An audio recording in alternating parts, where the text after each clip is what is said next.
noisy world. It's a constant friction of thoughts, dragging the weight of yesterday or bracing for the stress of tomorrow.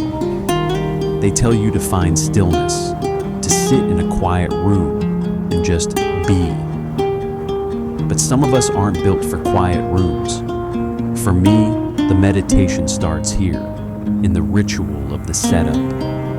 It's the sum of the equipment that makes the now possible.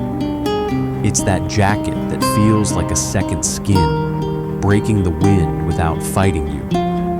It's the boots that have memorized the shifter's position over 1,000 different corners.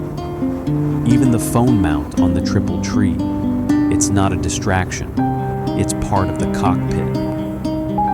When the setup is dialed, the gear doesn't just protect you, it disappears.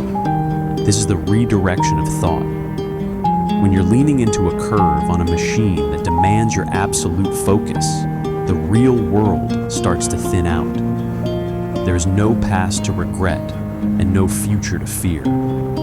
There's only the apex, the throttle, and the immediate physics of the road.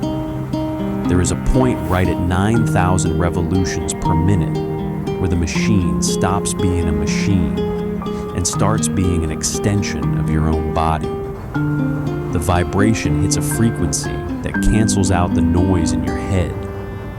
The stress of the day is filtered through the intake and burned off in the exhaust.